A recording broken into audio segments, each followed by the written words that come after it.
Alright everybody, today is the day I took the T-Bar out of the tank, and today is the first day hopefully that we're going to get to see the black ghost knifefish come out and swim around a little more freely today. So I've redesigned the tank a little bit. By doing that, I have basically removed the earthworks that the T-Bar had created. I opened up the cave there a little more for the black ghost to come in and out a little more freely. I also removed a lot of the floating vegetation and even trimmed back some of the vegetation that's rooted in. What I'm hoping is going to happen is I see this sort of behavior all the time. I see the black ghost coming out and sticking its head out and darting back in. And what I'm hoping is, as time goes on, he's going to find that he's not harassed by the T-Bar anymore, and hopefully he's about to find a little piece of that shrimp pellet there on the bottom. That's what he's looking at off to the right of his cave. That little light spot you see is a shrimp pellet. So I'm hoping as time goes on, and I'm hoping it will be a very short period of time, we're going to see this black ghost coming out and being a regular fish that swims around the tank and does a thing like a normal fish does and doesn't just stay hidden all the time. I've seen videos of black ghosts. I know that they can be very friendly fish. I know they can be hand fed and even, you know, come up and almost seem to appreciate being touched and pet like a regular pet would be. So I'm hoping it's not a matter of the fish itself being incredibly reclusive. I'm hoping it was simply a matter of the T-Bar harassing it and it being sort of more of a docile fish, and then that's why it was being chased away so easily. Rather than fighting back with the T-Bar, it just decided to go hide instead. I don't know how formidable they would be if they needed to be aggressive. I know they will eat small fish. I had a dwarf African frog in there, and I saw one day as it swam by the cave opening right there where you can see the tail of the fish sticking out, that thing stuck its head out and grabbed that frog by the leg and tried to yank it into the cave, and the frog escaped, but it really alerted me to the potential aggression, feeding type aggression from the black ghost. I didn't realize that they fed quite so voraciously, and if you'll notice right there, I got one little lonely neon tetra swimming by. I did have quite a few tetras in that tank, but they are no more, and I can only assume it's that black ghost there has made short work of them over time. See, he's already coming out more and more. Every time he comes out, he comes a little further out. I really should have muted my phone before I started doing this. I've just released about 5 videos today, it seems like. So my phone has been ringing off the hook with notifications.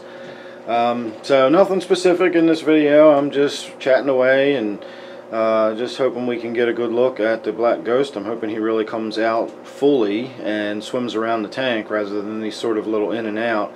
I've only ever seen him really move around the tank once or twice, and that was not in an exploratory fashion. He was moving around the tank to get back into a place of safety from the T-Bar.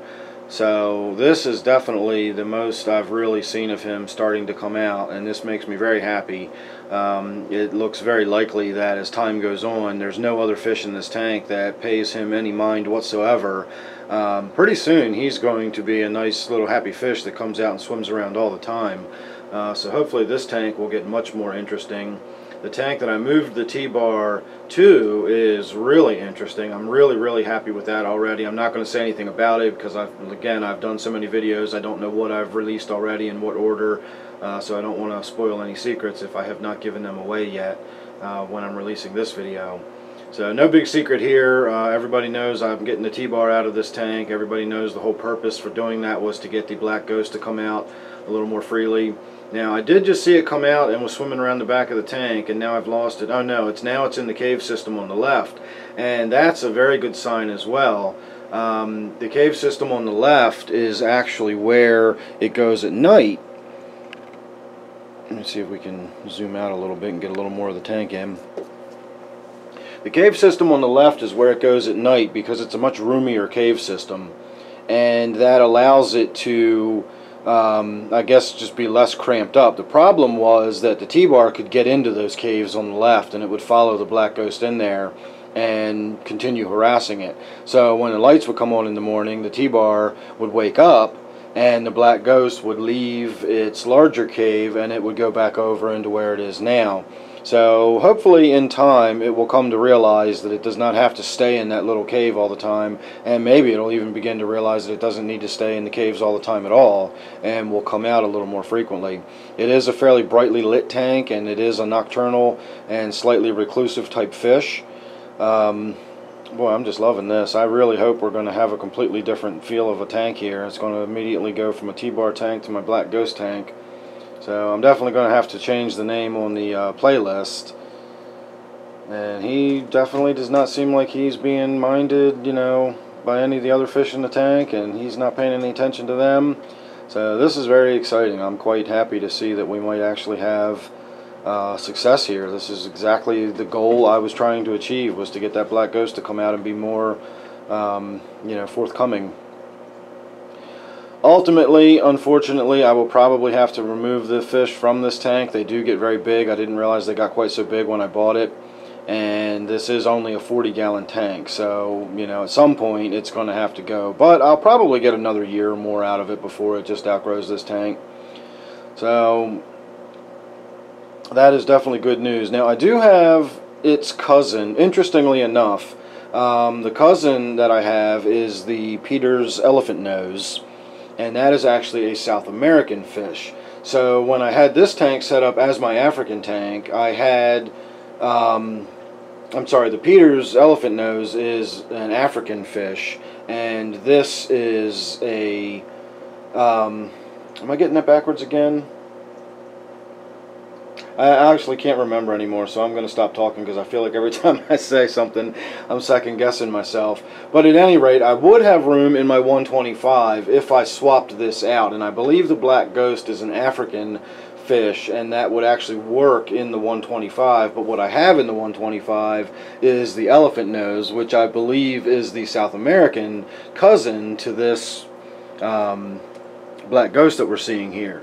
So if I really had to, I could probably switch them around. I just dread catching fish in tanks like these. I'll put a card in here. I'll attach the video to the video I did today. Oh, I'm sorry. I did not even realize that he's doing all that neat stuff over there, and he's not even on camera. I'm so used to having the camera pointed right at that central rock, because all he does is stick his face out, make a brief appearance, and then vanish again. So I didn't realize that I need to have more of the tank in the video. So I'm going to call that a video. We've all had a little bit of a look at him. This was a nice little first test run. I've done a ton of video already today. So go ahead and subscribe if you haven't already. That way you don't miss anything like this. I do tons of videos, and you never know what you're going to get from me, really. I just sort of do whatever I feel like doing at the moment. And it's all kinds of good stuff. So subscribe and you won't miss any of it. So thanks for watching this one. I hope you enjoyed. I know I did. And I'll see you real soon on the next one.